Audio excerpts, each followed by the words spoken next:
Hi friends, ഇന്ന് നമ്മൾ ഉണ്ടാക്കാൻ പോകുന്ന മന്തി റൈസ് ആണ്.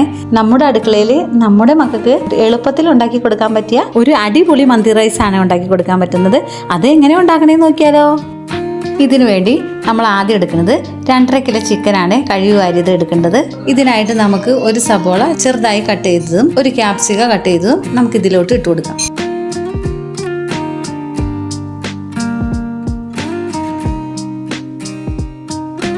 ശേഷം ഇതിലോട്ട് ചെറിയ പീസ് ഇഞ്ചിയും 5 അല്ലി വെളുത്തുള്ളി 3 പച്ചമുളകും ചതച്ചിട്ടതിന് ശേഷം നമുക്ക് ഒരു ബൗളിൽ എണ്ണ ഒഴിച്ചു കൊടുക്കാം.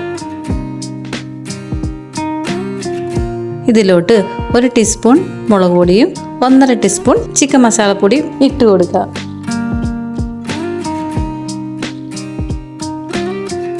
കാൽ ടീസ്പൂൺ മഞ്ഞൾപ്പൊടിയും ഒരു ചെറിയ ടേബിൾ സ്പൂൺ ജീരകപ്പൊടി ഇട്ട് കൊടുക്കുക. ശേഷം ഇതിലോട്ട് 3 ബേ ലീഫും 6 മാഗി ക്യൂബും 2 തക്കാളി പേസ്റ്റും ഇട്ട് കൊടുക്കാം. ആവശ്യത്തിന് ഉപ്പിട്ട് നന്നായിട്ട് നമുക്ക് മിക്സ് ചെയ്തെടുക്കാം.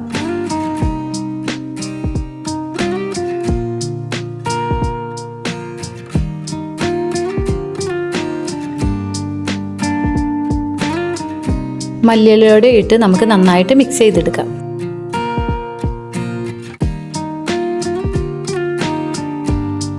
ലോ ഫ്ലെയിമിൽ വെച്ച് നമുക്ക് 20 മിനിറ്റ് വേവിച്ചെടുക്കാം.